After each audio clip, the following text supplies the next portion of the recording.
By now, you've probably heard my Magic Wand story. It's a brand that's been part of my personal journey for more than 20 years. But no matter how many times I sing Magic Wand's praises, I'll never be able to fully capture the story of this incredible brand. Well, now journalist and author Kate Sloan just completed a limited audio series documenting the history and impact that Magic Wand has created over the last 56 years. It's called Making Magic. And the series chronicles Magic Wand's incredible brand story through interviews with nearly 40 experts, performers, business owners, educators, and fans. So I got a sneak preview of this series, and what I loved is that Kate weaves together snippets from all their interviews into this amazing story arc. She covers Magic Wand's journey from appliance store massager to its legendary influence on culture and sexual independence, and it's all just fascinating. The first episodes of Making Magic are available now at makingmagicseries.com or on all popular podcast platforms. Just search for Making Magic or visit makingmagicseries.com today. It's all about creating a routine or a lifestyle that you work within. For people who don't like to work out, I get it. Like, it's especially if it's the hardest part is the beginning. So if you build something into your schedule and you have it down that you are going to do something, it's much easier to actually implement it. And once you do it over and over and over again, it becomes a habit. So I'm all about creating habits and rituals to be successful. How you do one thing is how you do everything in life, in my opinion. Yep. So with exercise, what it taught me was that the goal setting, the discipline, feeling that like nothing's impossible. If I came this far, I can go this a little bit further, right? So that like drive to be better, which again, you can use that towards any aspect of your life.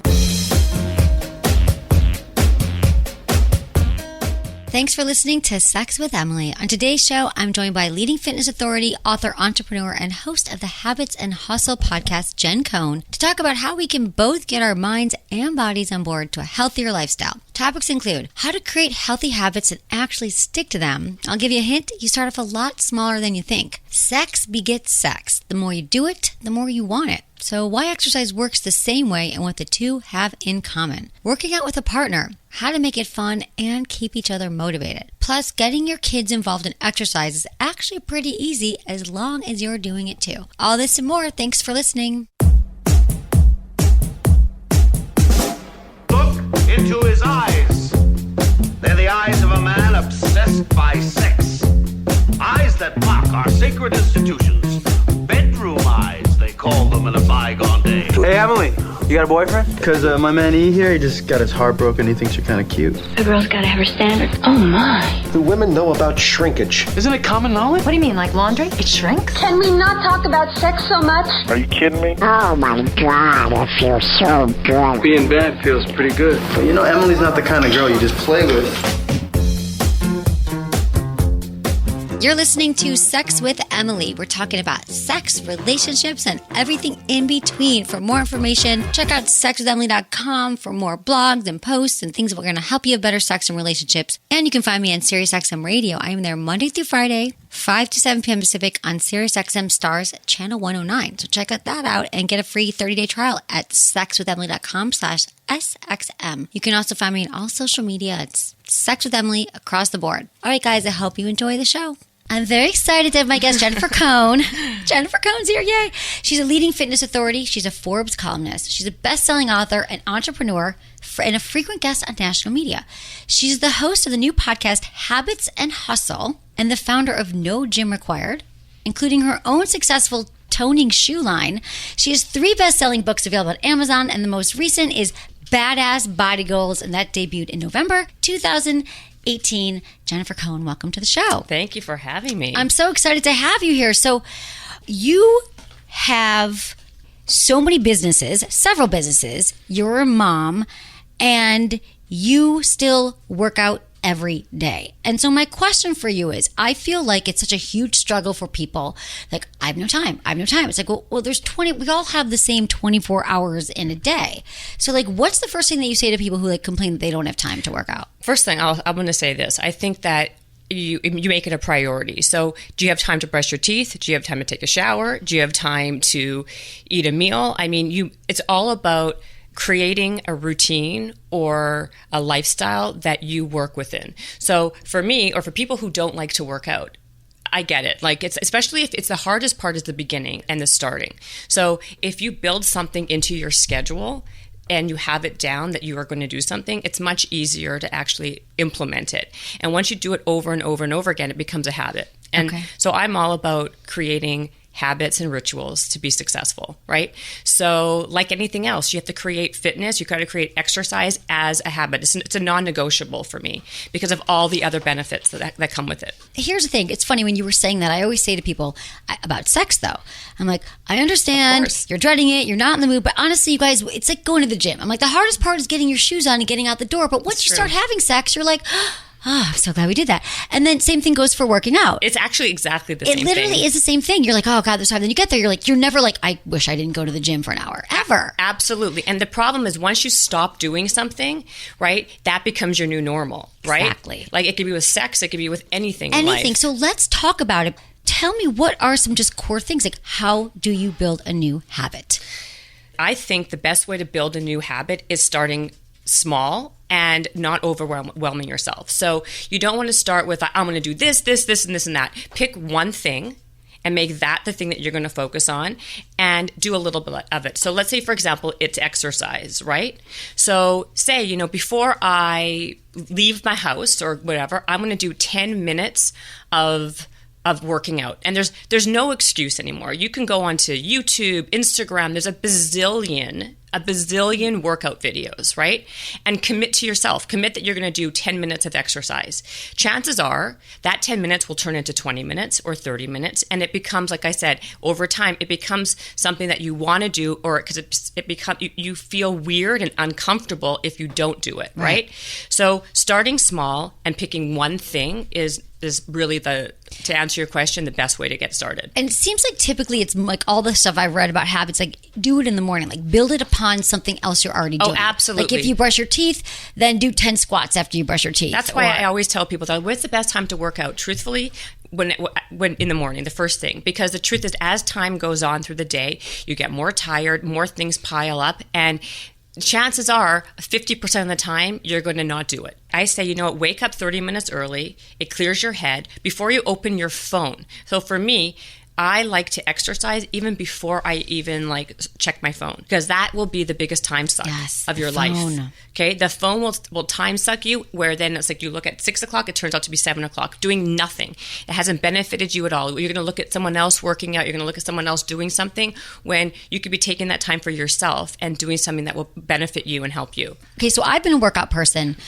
My whole about 30 years. I didn't grow up working out, but I went to college and then I just realized I slowly started running 10 minutes and then 20 minutes. And then I, ran marathons and I've been very much into exercise. And I know so many people though, friends, listeners, everyone, and they're like, no matter what, I try it, I do it, but I'll never like it. And do you think there are those people who just never will enjoy it, but they have to do it? Or do you think if you get to a certain point that everybody's going to learn to love it? See, I don't think so. I'm not someone who loves to exercise, okay? Let's just be real. It's not like I'm dying to be on the, doing my interval sprints for 30 minutes. But I will say what I love about it is the after effects. Right. So if you get to that point where you kind of put yourself in that space long enough, you'll eventually get the other benefits. And for me, I'm not exercising anymore for the physical. I'm fine with my ass the way it is. I'm maintaining it, let's say. But really, it's the cognitive functioning. I feel like I am way more on point. I'm way more productive. I have way more energy. It's all those things that make it addictive. Exactly. That's what I meant. I'm not psyched to get up in the morning. It's the after effects. Exactly. That's what I'm trying to say is that I know how I feel when I don't. Right. Because it is the cognitive functioning and the clarity on that. So that those are the real benefits. But I guess you have to do it for a while to really. I don't remember when the switch happened. Yeah, I don't. But I think they say it takes 3 weeks. I mean, I think everyone's different. Have the other effects. If you're not exercising, you're going to be less healthy, right? For your cardiovascular, for all the other things. I mean, you can pick your poison. I think everyone has to find their why And then from there, they can move forward. Why they're working why out. they're working out, what the benefit is. Do they want to be healthier for their family? Do they want to be more alert and productive for their work? Or is it a combination of both? I mean, the benefits of exercise go way beyond, like I said, just having a nice ass. To get people inspired, because then we're going to give them some tips to get into it. Absolutely. There's a reason why, and I mean, like, I'm not going to say everyone, but I will say there is a huge correlation between people who are successful and people who like take exercise seriously. There's a huge correlation. It basically makes your brain healthier because of the productivity, because you're more alert, because of the more energy.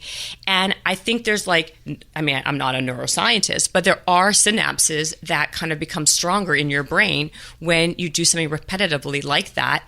I think the combination makes you that way, especially also goal setting, discipline, all those things to push you past other boundaries. So how you do one thing is how you do everything in life, in my opinion. Yep.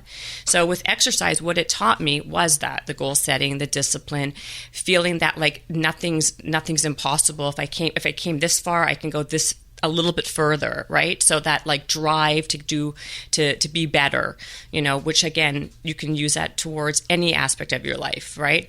And I think the confidence that you feel. I mean, I think the physical gives you the mental strength and the mental confidence. Yeah, it all works together. It all works together. And I think we all know that. Like, this is not a news flash. Like, no one's exactly. listening going, oh my God, I should work out. Oh yeah, I know I should. Exactly. But is there an easy way? Like, I love the idea of 10 minutes in the morning. And that's how I even get myself sometimes. I'm like, walk around the block, just do it to get out of the house. Because it's not like I try to fit it in every day. It doesn't always work. Right. But is there something that you have found that has been, like, if they're like, but I haven't exercised in 10 years, like, where would you start? What exercise would you recommend? Is it just squats? Is it sit-ups? Is it stretching? Have you found in your research, in your time, that there was something you're like, this is the formula? Because you've written books on this and you're trainers and all that stuff. I say give yourself a 30-day challenge of doing a few things. I mean, listen, fitness now, there's so many, it's a multi-billion-dollar industry, Truly, right? yeah. And every day there's a new hybrid of fitness things. Like you could do yoga, Pilates, and acrobatics all in one. Like, you don't have to be fancy. And people don't like to hear this, but the truth is the basics get the results. It's not doing all this fancy shit. What gets the results is weight training and cardio, period. Or exactly. And that's what it is. You can do any That's kind of weights concoction. though, can it be like Pilates or yoga, but you got to do the weight. You got to hold the weights in your hand. I think you need to, it builds muscle mass and lean muscle mass, and bone density is good for your bone density. I mean,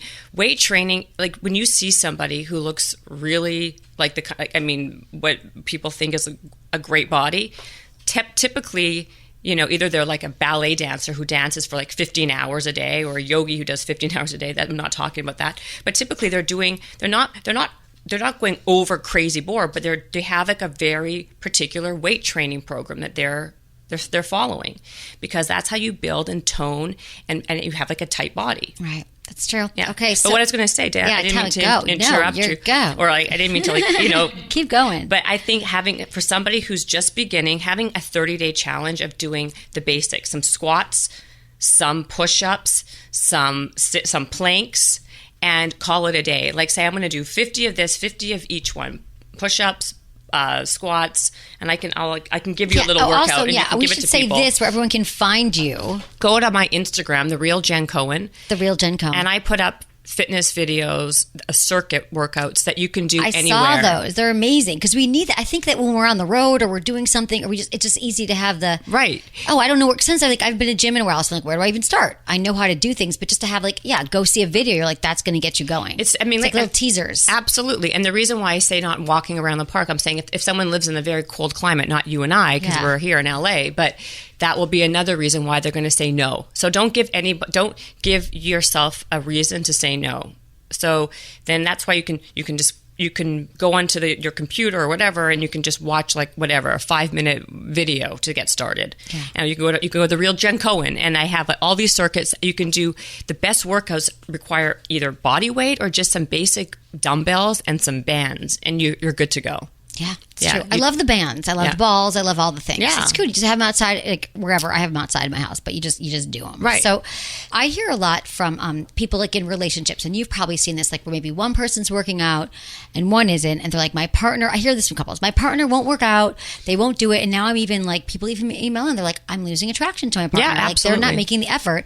And typically I hear this, because their partner won't work out and they won't go to therapy. That's a separate thing. I'm not saying it's the same person, but these are the struggles. But I feel like, do you have any tips, or if you work with couples, like how do you get them on board together? Or It's do you think absolutely do you true. think it should be it should be separate? No. Okay. That's actually a great point. I think I see it all the time, because what happens is one person gets really into it and the other person's not into it, that it's inevitable that the person will lose attraction, and then it puts you on a bad path. Yeah. I mean, that happens all the time. Like, again, there's enough reasons for people like not to like each other and get along when you're with them for that long. So let's not give them extra ammunition, right? Exactly. So like I always tell people, if they do it together, number one, it gives you an activity besides eating, right, that you can do together, that you can get good at with each other. You know, you can help each other be accountable. You can push me, I can push you. It's a great way to kind of help elevate your relationship. You know, like me and my husband, what we used to do all the time is we would take dance classes all the time together. Number one, it gives you, especially when everyone's so busy these days, right? You know that you're going to be doing something together for a finite period of time at a certain time, that like it's non-negotiable, it's no excuse, and they're doing something that's like very active, and it's interactive, and it's fun. You know, like you can even, like I said, if that could be something for someone to take a dance class, that's still active. I love the idea of that, because I always tell couples, you got to have date night. Like if you have kids and you don't have date night has been proven to help so many couples. Like, you know, they always say, like, for habits, like make your bed. That's like the one thing. The one thing for couple. Okay, so the number one habit I feel always for people who talk about mindset and changing habits is like make your bed in the morning. Yep. My tip like that is have a date night. And people don't often do it. It's like, well, busy, we can't get a sitter. But just think about if your date night happened to be something active, like a dance class or a class at the gym at night, or you guys do it together. Right. A babysitter is way cheaper than a divorce. You know what I mean? So true. It's true, right? Like I totally agree with you, because that's what happens. And that's how people tend to grow apart, right? Is because you end up like not doing anything together. You do what you have to do to kind of get through life, right? Like you do your job, I do my job, and then we do stuff for the kids, and then like your whole relationships your relationship becomes diminished, and there is no relationship. Right? That happens, I would say 99% of the time. Absolutely. That's why you need to be much more cognizant of how to stop those things from happening. And unfortunately, you have to be mindful of that and like create a calendar. It's not very sexy, but to have a schedule. Like people have schedules to have sex. People have schedules to have a date night, like for this exact reason. But like we were saying, that people get into their habits, and becomes the new normal. Ritual, yeah, it becomes the rituals. It's like, oh, I'm not working out anymore. Well, I'm not a workout person. Oh, it's going to be so hard to get back to it. But if you started and you stick with it now, right, that would make total. I mean, that'd be so much helpful. And then surround yourself, do it together. Yeah, and surround yourself with people like-minded people who want to do that stuff. Like have friends who want to do that with you, and have become that person by reading about it, hanging out with people like that, doing it with your husband or your girlfriend or whatever, your wife, whatever. Yourself. Yeah. What about kids? Getting kids involved? Yeah, I mean, kids mimic what their parents do, right? So my kids are super active, because I just did like a squat challenge with my 6-year-old the other day. So maybe I'm not a great example, because I come by it more honestly maybe than other people, but I think you start, right? Kids you have to. Kids love an iPad. Yeah. Or they love TV. I mean, it's impossible to take a kid away from one of those things.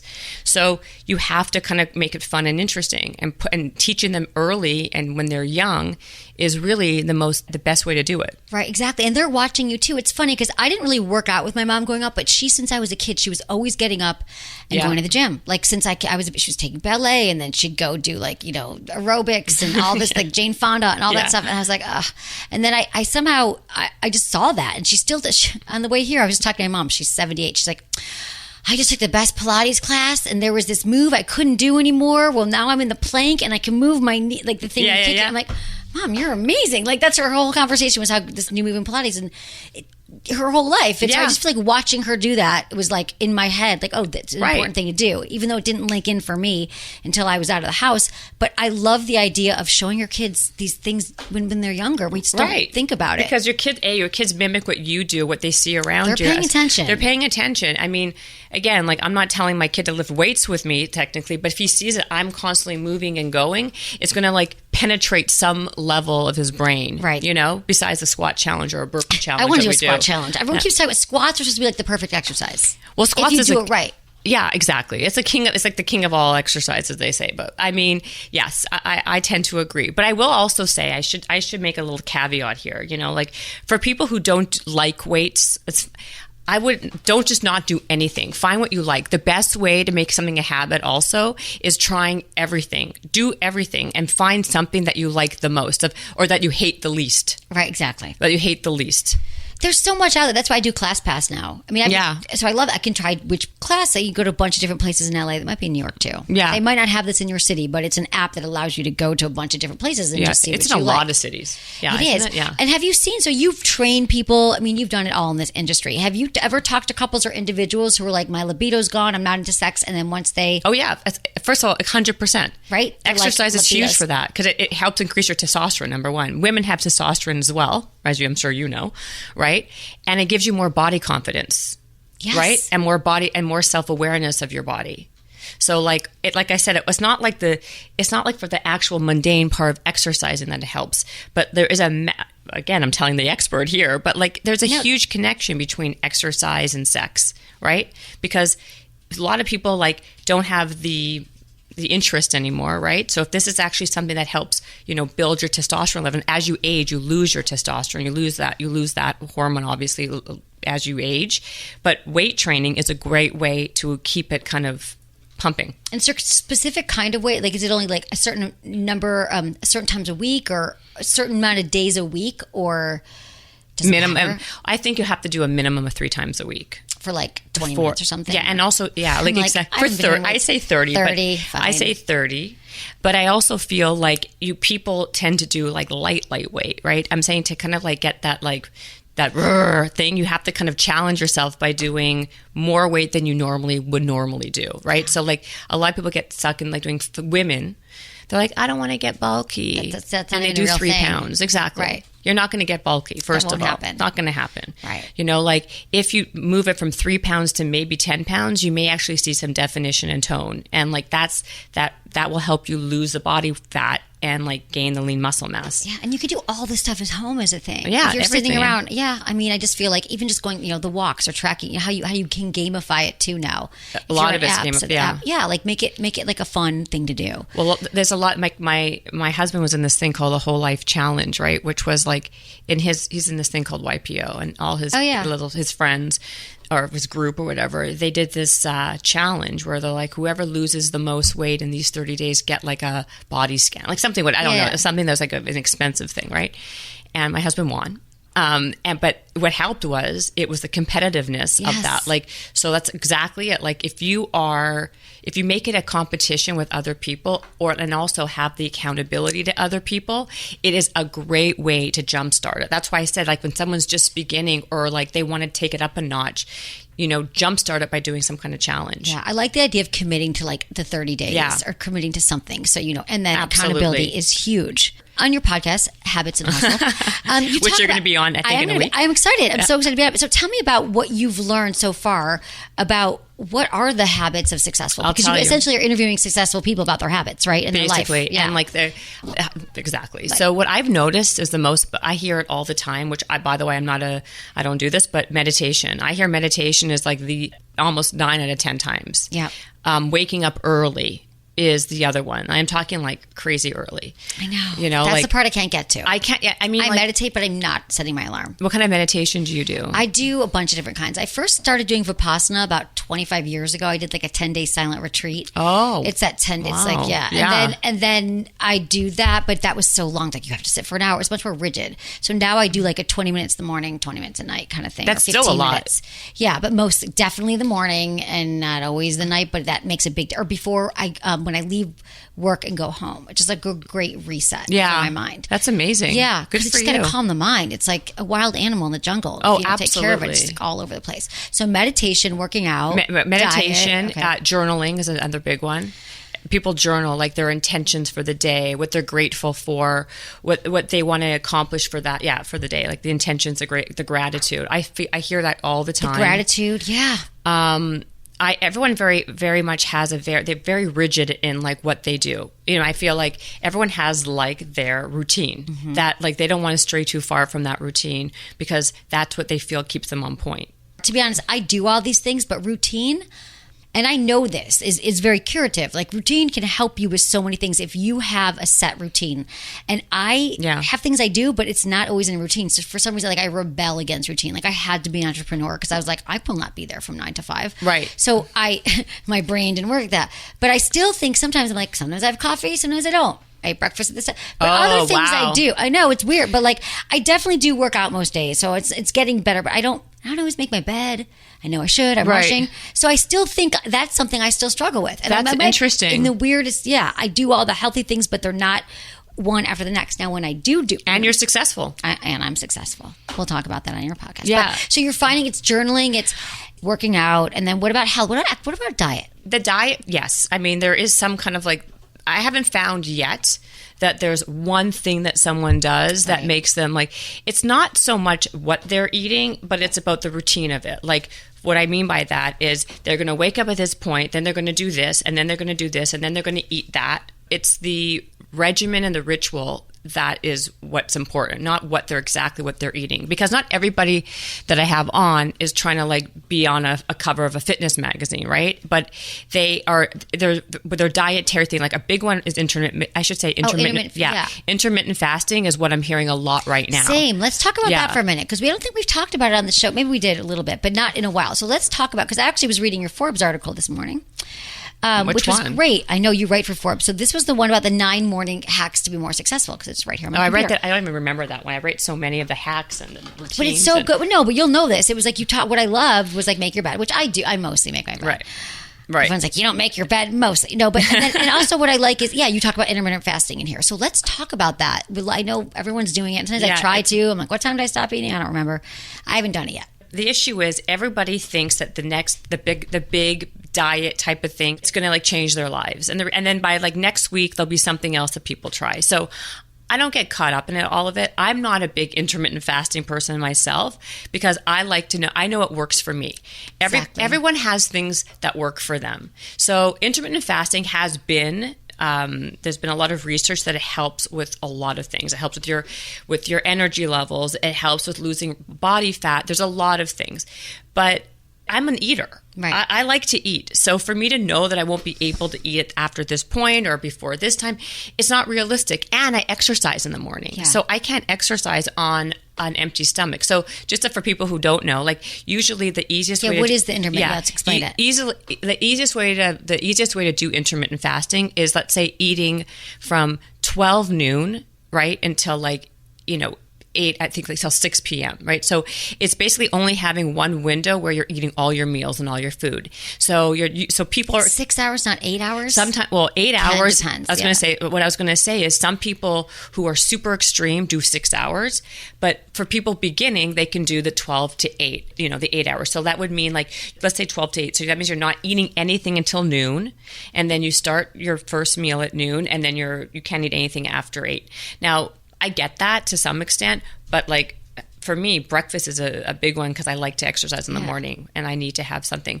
But people are swearing by it for now. But keto is a big one. What you eat in those 8 hours? So they say that it doesn't. But the truth of the matter is, yes, it does matter. It's basically, from my perspective, you can't have donuts for the whole a dozen. No, you're not going to have donuts. But really, at the end of the day, maybe one, right, or 2, maybe. No, but what the idea behind it, it's restricting your calories. It is. I mean, when you're only eating for a finite period of time and you're not allowed to eat before a time or after that time, it will you are going to restrict your calories. So that's a good way of of doing it. And that's why people I know who do it, but it's not sustainable over a long period of time. If you have if you have a life, like if you have a social life, like I go out a lot, you know, I have kids on the weekends. It's not really that realistic for a lot of people. But if people kind of want to jumpstart their health, they can try it. I mean, try the 8 hour, right? So they could try doing it, and they may have great successes with it. I know, like I said, a lot of people have great successes with it. And even if you do it maybe 3 or 4 times a week, and then the rest of the time you're kind of a little bit more loosey-goosey with it, I guess that's better than nothing. But for me, what works for me and what works for a lot of other people is just being kind of be more like, I guess, be realistic with who you are and like what your like how your life is, right? Like if you're working in an office and you are, you know, and you like to have breakfast in the morning, you like to have your coffee with your friend, like maybe it's not going to work for you. Right. But then like kind of be much more cognizant of what you're having for breakfast, lunch, and dinner, and your snacks. Right, and not like snacking too late into night and all that stuff. Right. I mean, like you can basically like moderate the intermittent fasting. Is there a certain drive and creativity that they have that you see, or how they cultivate that? The people in your podcast, people you've interviewed. A lot of them. So, you know what? Some of it is, I'm just going to go through my head right now. Yeah. It's like, of course, the making the bed. I've heard that a million times. Waking up really early, having a meditation, having an exercise, like a meditation routine, having an exercise plan. Some people eat very specifically. Like I said, the intermittent fasting. Mm-hmm. Keto is a big one. Sleep is a big one. Sleep is huge. That's a big one too. So sleep is, people kind of underestimate the power and the importance of sleep, because that's when your cells are regenerating. That's how, when people like tend to like gain a lot of belly fat or whatever, it's because usually their cortisol, their stress level is so high, and it doesn't help matters when you're not sleeping. All right, guys, we're going to take a break, and when I come back, more with Jen Cohen.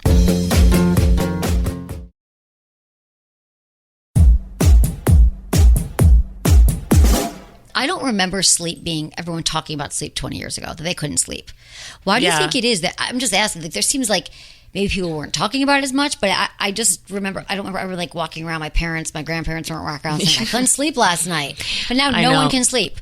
I know. Think it's technology, the phones, the light. Oh, technology is like a massive one. Because when you're on your phone all day and you put it on, Yeah, so like the blue light that comes from your phone is it the blue light? Yeah, the light that comes from your phone. Maybe it's not the blue light. It basically screws with your like circadian rhythm. Yeah.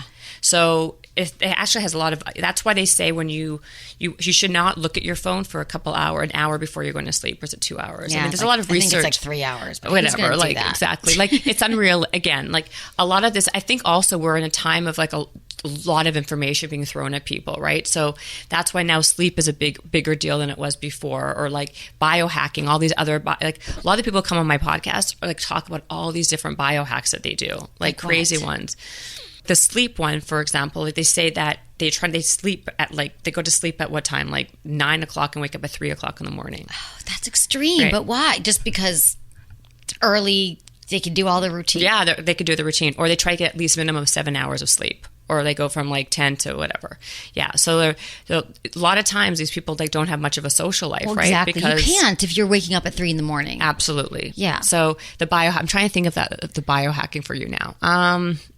God, I'm drawing a blank. No, it's okay. Right I'm always so interested in it. No, we've had like people on the show talking about it, but it's been a while. So I think this will be interesting for my listeners, because we haven't done a lot about, and it's so important, because I am always telling people all the friggin' time, like, because number one question I get asked, I get lots of questions, maybe thousands a week, and they're like, I have a low libido, I'm no longer in a mood for sex, I'm not confident in my body, my partner, I don't communicate anymore, and I happen to know that like, you gotta move your body. Like, it's still amazing to me that people just don't and get the steps and moving, and that we don't realize it. So I feel like it is going to contribute to your relationship if you're both healthy. Not that there aren't other problems, but if you guys find a way and commit to working out together or separately, it is going to change your entire outlook on everything. It's going to make your relationship stronger, your work life stronger. You're going to be a better parent. Absolutely. Do you find that when you interview all these people, that the people who are exercising regularly, who are doing it together, that they're actually a happier couple together? Or do you find that? I think, absolutely. Yeah. I'm just trying to get him to do it. I know it's funny because I thought about this because I had a boyfriend years ago. We used to work out and hike when I was in San Francisco all the time when we ran, and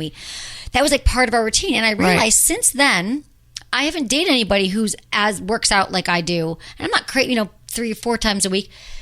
But that Right. was really nice. So now when I'm like doing my intention for my next partner, I'm like, I want someone who works out. It'd be fun to work out together, or at least he's going to the gym, I'm going to the gym, or whatever it is. Absolutely. So like it just, and you, Well, you have to find people that you also like that you have like commonalities with, that you have like Yes. things in common with, right? So if you're like a workouter person and your partner is not a workout person, chances are it's probably not going to, yeah, you it know, wasn't it's not going to sustainable. gel. I right? mean, they worked out, but they weren't prioritizing. Yeah, they it. weren't I just started prioritizing thinking it. about this now. I'm like, oh yeah, that guy.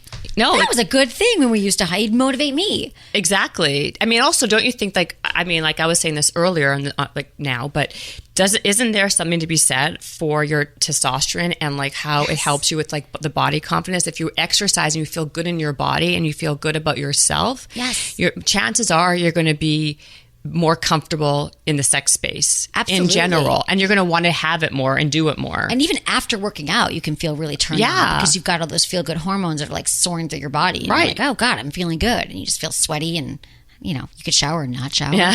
But it's just such a, I just want to motivate people to realize like it helps like your pelvic floor if you're doing any kind Your of pelvic floor, It's that's a whole true, other though. conversation, No, I'm 100%. telling you though, like I remember like even doing Pilates or Mm-hmm. doing yoga, and you're like just intentionally like if you're tensing and relaxing your pelvic floor muscles, it just, and the blood flow, even your penis is going to Yeah. be less erect if you start losing testosterone because there's not as much blood flow. So it's all blood flow. It's that's all exactly. important. That's a great point too. Yes. Right. Yes, exactly. So if you as you get older, right? Like I guess that's true for a Yeah. guy.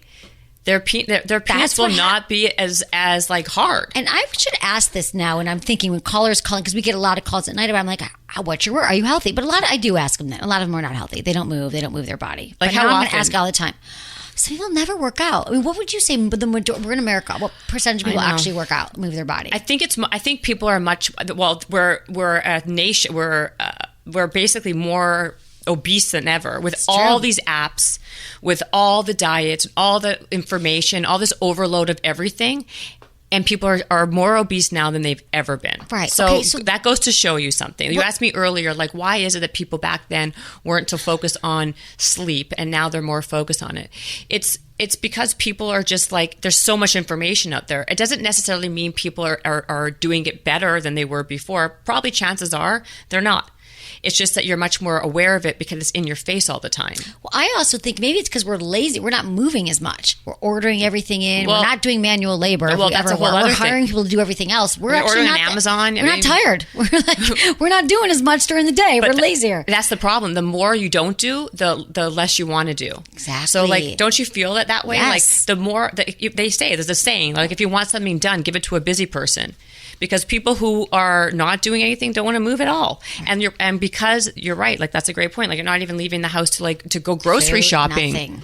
Everything is on Amazon. Movies. You're not going to theater. No, Right. We're not moving our body. You're not We're not- moving at all, and like that's why everyone now with the kids, it's so important to like basically instill it at a young age. Because You got to get outside. We got to move. We got to Yeah. do things. So what about these people who are like, I'm just thinking of listeners going, yeah, I've heard this before. Have you found in all your years of working in this industry, I know I asked this earlier in the show, but is there some kind of motivation or something you found that you say to people that get them finally off the couch? Is it the 10 minutes a day? Yeah, it- I mean, but the 10 minutes a day is to get people Started. to start, right? That's not the motivation. The problem What's is the let's talk about it. What the difference between motivation and the habits and I'll tell you. mindset? That's the motivation is wanes. People lose motivation very quickly. It's like willpower. It's a muscle, right? Yes. You can only have willpower for so long until you crack and break, and then it doesn't work anymore. Right. So like that's why everyone is so different and so specific. That's why everyone has to find their reason, their why, because it's very Give me an very example of specific. some whys. Why I want to be healthy, or I want A to lot lose of weight. times, I'll tell you the truth. For girls, it's because younger girls, they want to look better. Right. Right. So that's their motivation is they're seeing a lot of other girls who are hotter than them, and they want to look like that. So then that's their motivation. Okay, got it. Okay. As you get older and you have family and kids, their motivation is to be healthy and be around for your kids, or because something happened to you, your doctor gave you or you had some kind of health scare, and that kind of like put you into that mode, right? And for guys, it's a lot of times the same thing. It's vanity. Right? Vanity is probably the number one reason.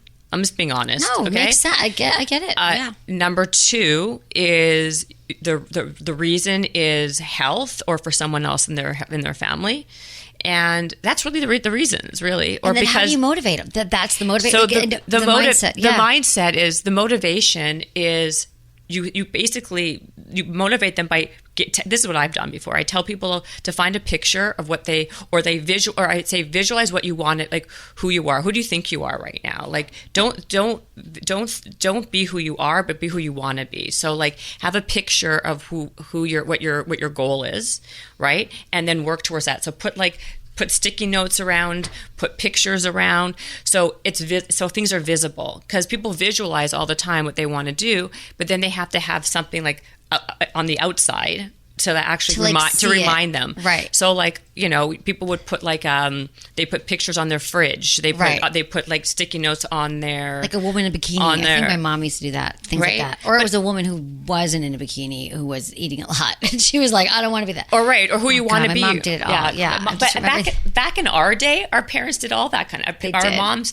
we did all those kooky diets. Yeah. Remember it was all carbs. Yes. And all then carbs in the 90s. It was like all carbs and no fat. It was fat free. It was fat free. Was so bad, right? Fat free was like the big thing, and that the reality is like fat doesn't make you fat, right? Sugar makes you fat. That was so stupid, though. I know, how do we all believe that? Because that's what happens. Everything in life is cyclical. I can guarantee that's going to happen again in like 30 years. That's what happens. Everything comes back, and everything kind of like people are going to be fat free again. Yeah, Tell them no. Look back at us. It was so bad for you. It messed up your hormones. It messed terrible. up everything. Well, fat's great for you, but you need fat to like. That's the keto diet, whatever. Right, exactly, and it improves your sex. If you're not eating enough fat, like start eating more fat for like a few weeks. You also could feel your libido come back. You could feel your sex drive increase. That's a great. See, we can true. talk about that on my podcast. I know it's true. Like avocados, like people notice that when they start eating fuller fat diets, that they have more of a sex drive, and they because it's just you're just depleting yourself. Right. Yeah. It's you're actually essentially true. starving your sex organs that need to be alive for you to want to have sex. Exactly. You must be having a lot of sex since you do this for a living, I would imagine. Yes, I have. Well, not lately. I told you I've taken a little break, but my whole life, people are like, oh, I'm like, no, you guys, I've been having a lot of sex. Don't cry for me. Please. But yeah, no, I have to. Well, I love it. I mean, it gets better. If you do this for a living, and you do, I mean, I would think it'd be great to have. I mean, I don't want to personally, but I think a guy would want to have sex. You probably have like all the tricks. But that's the thing. I do. But then you think now, when I'm in my single phases, people, they're like, oh, well, I'll do it. She's going to teach me some things, and then you're always a teacher. Oh yeah, but that doesn't happen. True. But here's another thing about that. That's what people say, and this is my conversation with people.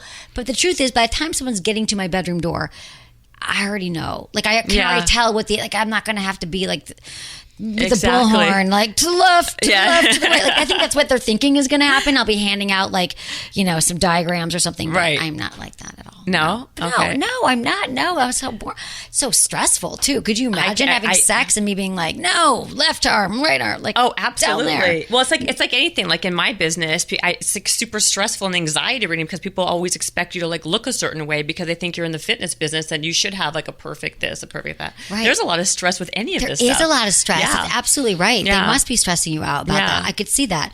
Motivation might be putting visual items around your home. Maybe it's, being accountable. That would be motivation if someone's calling you. But I'm thinking about my accountability. I mean, the accountability. So then what's the mindset? Well, motivation? The accountability keeps you going, right? Okay. So for accountability, it's super important. There's now people who are just like accountability, what do you call coaches it? Or something? Coaches. I have a friend who was had a kid. He was trying to wake up at 6 a.m. with the kid and he couldn't. So he like literally hired someone to come over and wake him up every day at 6 a.m. for like a month. Is that what you're talking about? People people do that. Or like a guy I work with, he hired some girl exactly that to be his accountability coach who lives in like Atlanta, who calls him all the time and makes sure it's just people, whatever works. There's a ton of apps that way. Also, now that I'm thinking, not to kind of go back, but fasts are big. People are doing like water fasts and all sorts of fasts to kind of as a biohack or a hack. But a fast, to like detoxify your body. That's that another one I hear. No, I don't believe in it. A lot of stuff I think is nonsense. I couldn't do this stuff. I couldn't work. I couldn't talk. Right. I have to lay in bed all day. No, I know. And then just drink water and sleep. But then you would drink the water and then the next day you eat food and then you're back to. Well, they think that they say that it's about detoxifying your body is why they do it. It's to kind of cleanse your body. It's not so much for the weight loss. I feel like your body, and you know this too, I mean, any doctor will tell you this, or that like your body, if it's healthy, it detoxifies itself. Your liver should to do it for you. You don't need to do these things. But sorry, I just wanted to I wanted to talk about that because you asked me earlier about like other habits I hear a lot. Yeah, other habits, yeah. Like people do all sorts of crazy fasts, like 3-day fasts, 5-day fasts. Yeah, but then they're doing the fast, and then they're like having a binge that weekend, right? Well, yeah. What about like, alcohol too? Alcohol is like the worst drug. Worst drug for you. They say out of everything. It is. It's the worst. But I think they do it for the discipline, right? I think a lot of times people do these fasts, like, is to see how far they can take something, right? Like now I can starve myself for 2 days. I cannot eat for 3 days, 5 days. I think a lot of times people who are like very successful like that, and they constantly want to see like how far they can push themselves mentally and physically, and that's why. Yeah, I get that too. And I used to be more like that, and I think it's still in me, you know, running marathons and doing triathlon, just doing a bunch of like races and stuff like that, and committing to 30 days of yoga. But I don't feel like I don't know. Is that just like a personality type? Like again, I think it's a personality type. So some people are gonna be like, all of a sudden wake up and be like, I'm that person. I think what happens is it's a personality type, but I think it builds on itself, right? I think everything is like, there's like, people start slow and they kind of get more and more intense, and things kind of build on it, and it becomes that. But that's the whole thing about building like healthy or habits. Forget about healthy, like habits or rituals. Once you start, typically what happens is you maintain it, or you kind of like push a little bit more. So for people like that personality type that we're talking about, it's their personality type to kind of keep on pushing as far as they can, right? But like for the sake of what my podcast is about, right? It's people who like have that mindset. They already have it. They have a mindset. Born that way. You can work, but the whole thing that I'm learning and finding is that you can change and you can learn that mindset. There's like, you can do things to kind of change and tweak your mind to be different. There's people who have a mindset that's very much like I can't do attitude, but it's like it's changing the way you talk to yourself and what you say in your head that changes that outcome, right? So your mindset changes as you practice changing it. Exactly. Right? It's like how you talk to yourself. Exactly. So it's a negative, because we all default towards, like many people, beating ourselves up or negative self-talk. So realizing that that's going on in your head, and then like stopping it in that moment, or changing the way you say it, right? Like, you know, like I wish I could do that, or like versus like I am going to do this, or just like not think so much like, you know, maybe it can happen in the future far away, as opposed to like thinking of it can happen in the moment. Right. It's not like I have to go to the gym. I get to go to the gym, like switching up your mindset. Yeah, I'm not telling that. I'm saying more about like something like you want to like actually a goal that you have in mind. Like, I'm going to lose 25 pounds, or you vision yourself being 25 pounds lighter. Not like, you know, I wish I can lose weight. Well, I'm going to lose weight. Right. And let's talk about that part of it, like the process, because the mindset too is so important. The visualization, and I get tripped up on that sometimes because I do a lot of different like intentions, writing my journal, thinking about it in the morning, even on the way to work, like what I want the day to feel like. Right. But sometimes that's challenging, I think, for a lot of people to know what they even want. But I think when you say something like, I want to lose 25 pounds, but to say like, what will I look like? What will I feel like at 25 pounds? Like, what will I be wearing? Right. What do I smell? What do I taste? Like really getting it into your body and experiencing that whole, I think can be really powerful, to have that image of you already there. Right. Like the details. The details of it. The details of it all. Exactly. It's about the details. That's why it's not about like, oh, one day I can be that way. But it's about, oh, I can do that now. And what I was going to say earlier is the process. Right? Like then that's when you'd be like how to break it down to get there. And then you work that process. So how would you break it down into the first step of depends what it is. It can be, so this, by the way, doesn't even have to be like, so in my world now, it's not so much about just like the exercise. It's about anything, right? So it's about like really tweaking your brain, right? And to be like changing the behaviors. And when you say that, it's like there's a ton of different work booky things you can say, or like little things here and there. But the first thing is like the negative talk, like changing the way you talk to yourself, changing the way how you envision yourself. Like the whole, like all these things, like believe it to achieve it. The truth is It's true. Like fake it till you make it. It's true. There's a reason. Those little like sayings actually mean a lot. They absolutely do. Right? Because you are what you think you are. Right? So if you think that you're a certain thing, that's what you are that's who you are. Right? But if you walk into the world and you're confident and you see yourself in one way, people are going to feel that. People are going to like see you as that. You know, you can claim anything you want. Exactly. So were you always this way?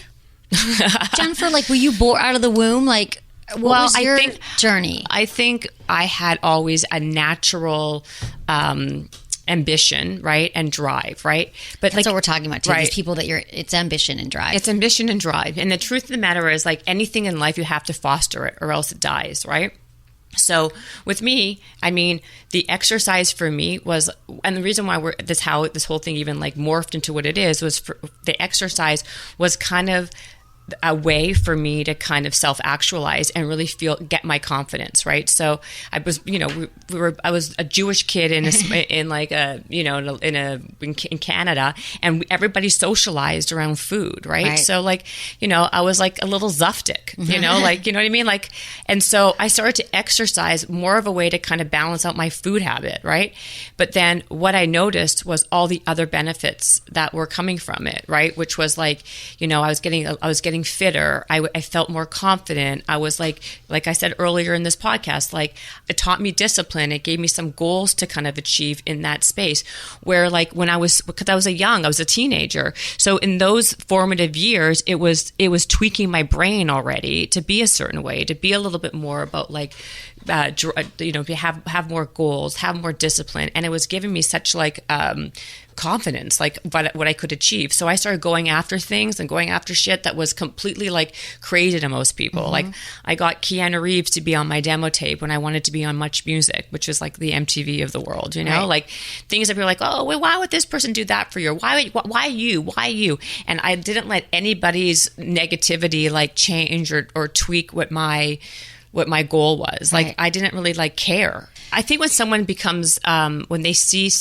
themselves doing well at something, it's the greatest motivation, right? So you keep on asking me, what's the people's motivation? What's people's motivation? I think to motivate you, and I don't like that word motivation because I think I said it wanes, but the best motivation is when you start doing well and start seeing progress. You start to progress, and that keeps you progressing, and that gives you the motivation to continue on. But when I was saying when I was a teenager and I was like doing exercise and all these things, like I said, like I was seeing myself change physically, and it was helping, and I was changing mentally because I felt like I was conquering goals that I didn't think I could. Right. And that you set for yourself. And that I set for myself. So I think when anyone does something that they see themselves doing well, and it makes it like I said, I think everything actually breaks down and comes down to confidence.